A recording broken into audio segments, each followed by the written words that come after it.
ఈరోజు ఫస్ట్ మనం చేసుకునేది మేతి ఎగ్ పులావ్ అండి.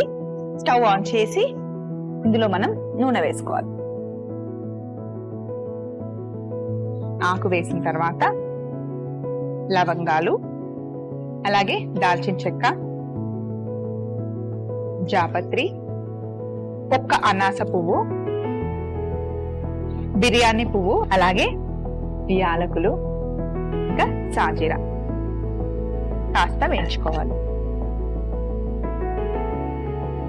ఇప్పుడు ఇందులో పసుపు వేద్దాం. ముందుగానే ఉడికించి పెట్టుకున్న గుడ్లని ఇందులో వేద్దాం. ఎగ్స్ వేగేటప్పుడే ఇందులో మనం ఆల్రెడీ కట్ చేసి కడిగి పెట్టుకున్న మెంతి కూర, ఇప్పుడు ఎగ్స్ ని తీసి మనం పక్కన పెట్టేసుకుందాం.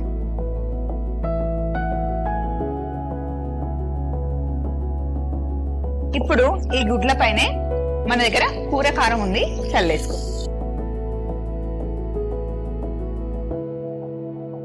ఇక్కడ మెంతి కూర వేగుతుంది కదా, ఇందులో సన్నగా పొడుగా కట్ చేసి పెట్టుకున్న ఉల్లిపాయ ముక్కల్ని వేయించుకోవాలి.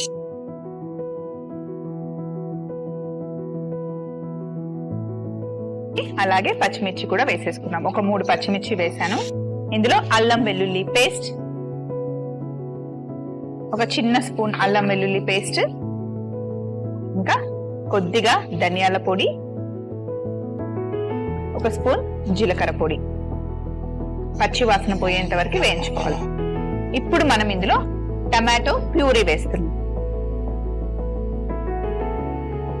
టమాటా చక్కగా ఉడికిపోయింది. ఇప్పుడు ఇందులో మనం కారం వేయట్లేదు. మరీ ఎక్కువ కారం వేసాం అనుకోండి రెడ్ గా అయిపోతుంది, కలర్ బాగుండదు.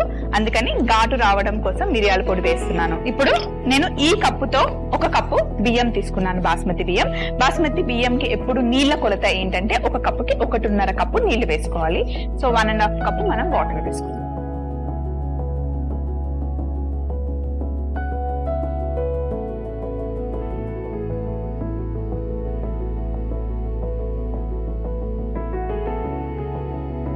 One and half cup water వేసాను.